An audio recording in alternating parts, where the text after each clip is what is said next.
Assalamualaikum warahmatullahi wabarakatuh. Selamat pagi. Salam sejahtera untuk kita semua. Yang pertama, marilah kita panjatkan rasa puja puji syukur kita ke hadirat ilahi Robbi, Tuhan yang Maha Esa, yang mana kita telah diberikan kesempatan sehingga kita bisa melakukan aktivitas kita dengan lancar, tentunya dengan sehat walafiat. Selanjutnya saya ucapkan terima kasih kepada hadirin yang sudah menyempatkan hadir pada kesempatan kali ini. Mudah-mudahan balas pahala oleh Allah Subhanahu wa taala dan menjadikan satu nilai kebaikan untuk kita semua.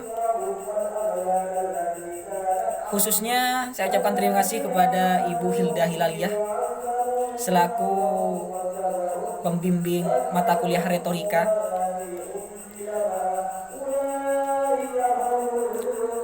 Kita doakan bersama-sama semoga beliau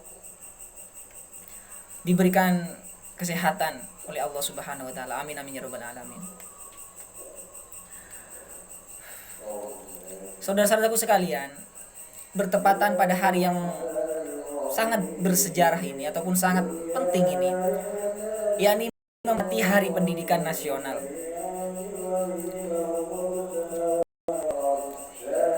Saya akan menyampaikan mengenai urgennya sebuah pendidikan ataupun pentingnya akan tingkat pendidikan baik bagi individu personal, sosial ataupun bangsa dan negara. Saudara-saudaraku sekalian, berbicara tentang bangsa dan negara, sebenarnya apa tolak ukur sebuah bangsa yang besar? Apa tolak ukur dikatakan sebuah bangsa yang hebat, bangsa yang maju, bangsa yang adidaya? Apakah karena letak geografis, atau keadaan ekonomis, atau ideologis? Jika negara dikatakan hebat karena letak geografisnya, harusnya Indonesia merupakan negara yang adidaya. Tapi kenyataannya tidak. Padahal Indonesia adalah negara yang besar. Geografisnya terdiri dari beribu-ribu pulau. Lautnya merupakan laut terluas sedunia. Dan bayangkan, salah satu atau satu-satunya negara yang mempunyai 3 zona waktu.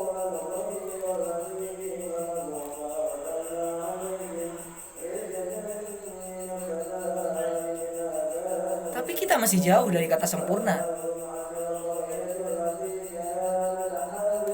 Jadi tolak ukur sebenarnya sebuah bangsa yang hebat, sebuah bangsa yang maju dan adidaya adalah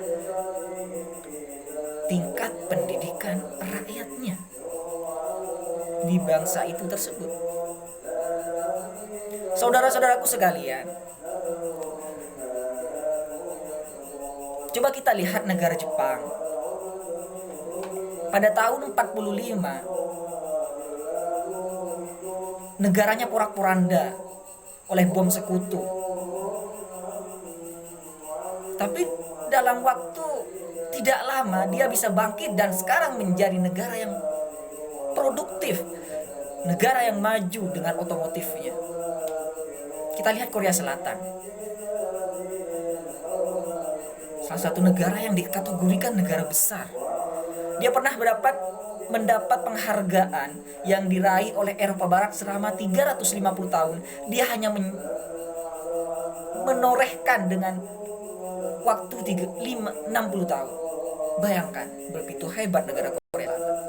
Singapura pada tahun 2016 dia dinobatkan sebagai negara yang mempunyai tatanan kota terbaik di dunia. Kita bisa bandingkan dengan Indonesia, menjadi negara terkorup dunia nomor 2, menjadi negara yang bisa dikatakan kotanya amburadul. Itu disebabkan karena apa? Tingkat pendidikan. kita lihat Korea, Jepang, Singapura, keterdidikannya rakyatnya sangat tinggi, jauh dari Indonesia. Kita harus berbicara realistis, harus open minded. Jadi saudara-saudaraku sekalian,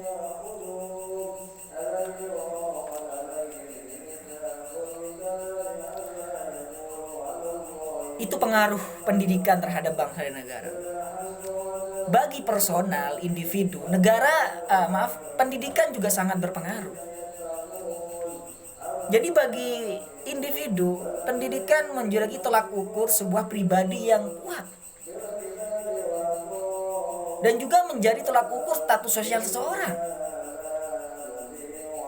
Mari kita ilustrasikan. Ada majikan dengan bosnya di satu mobil. Ada sopir, ada majikan. Yang satu di depan, yang satu di belakang. Sama-sama dalam satu mobil. Tapi apa yang membedakan? Agamakah? Bukan. Suku? Bukan. Keturunan? Bukan. Pendidikan di situ yang membedakan. Kita ke restoran mewah, yang melayani dan yang dilayani, apa yang membedakan? Agama? Tentu bukan. Suku? Bukan. Tapi tingkat pendidikan. Jadi bisa disimpulkan, tingkat pendidikan sangatlah berpengaruh terhadap status sosial seseorang.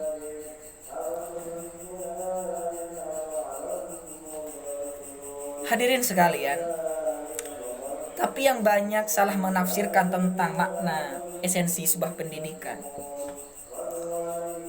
yaitu mereka ataupun kita seringkali menyamakan tingkat pendidikan yang rendah atau tingkat pendidikan yang tinggi itu sama dengan tingkat sekolah yang tinggi. Padahal itu tidak sama, berbeda. Oke lah, sekolah itu termasuk dari pendidikan, tapi pendidikan mempunyai arti yang lebih tinggi dari itu. Karena tingkat pendidikan yang tinggi tidak menjamin sekolahnya tinggi. Dan sebaliknya, sekolah yang tinggi tidak menjamin sebuah pendidikan yang tinggi. Contoh, sekolahnya tinggi, S1, S2, S3, tapi belum tentu pendidikannya tinggi. Koruptor, sekolahnya kurang tinggi apa, tapi keterdidikannya masih belum. Tapi ada yang pendidikannya tinggi tapi tingkat sekolahnya malah rendah. Contoh, kita sebut Ibu Susi Pujiastuti. Dia hanya tamatan SMP, tapi dia bisa memegang sektor kelautan dan perikanan nasional kita. Jadi makna pendidikan yang sebenarnya adalah karakter. Itu fundamental pendidikan. Namun Pak Anies Baswedan, mantan Menteri Pendidikan dan Kebudayaan, mendefinisikan ada 3 komponen pendidikan, makna pendidikan. Dan yang fundamental tadi, karakter. Karakter ini ada 2, karakter moral dan karakter kinerja. Karakter moral seperti etika, jujur, amanah, takwa, itu moral. Ada karakter kinerja seperti kerja keras, tidak patah semangat, optimis. Nah, keduanya saling berhubungan, tidak bisa dipisahkan. Karena kita tidak mau menjadi individu yang jujur tapi malas. Dan sebaliknya, kita tidak mau pekerja keras tapi culas. Jadi kedua-duanya harus seimbang. Yang kedua adalah kreatif. Dalam makna pendidikan yang kedua adalah kreatif. Kreatif di sini meliputi kritis, open minded, komunikatif, dan kolaboratif. Kita harus bisa bekerja tim. Karena tidak bisa kita sekarang hidup sendiri. Manusia adalah makhluk sosial. Harus pintar-pintar berkolaborasi dengan tim. Yang ketiga, literasi, keterbukaan wawasan. Nah, keterbukaan wawasan ini yang selalu ditekankan di sekolah, tapi tidak memandang fundamental pendidikan, yaitu karakter. Sehingga yang dipikirkannya ilmu pengetahuan, knowledge, tapi tidak mendalami sebuah karakter itu. Apa yang terjadi? Outputnya akan menjadi output yang pintar, cerdas, tapi tak bermoral, tak berkarakter baik. Itu yang terjadi sekarang. Sehingga lahir para koruptor, pada maling-maling negara.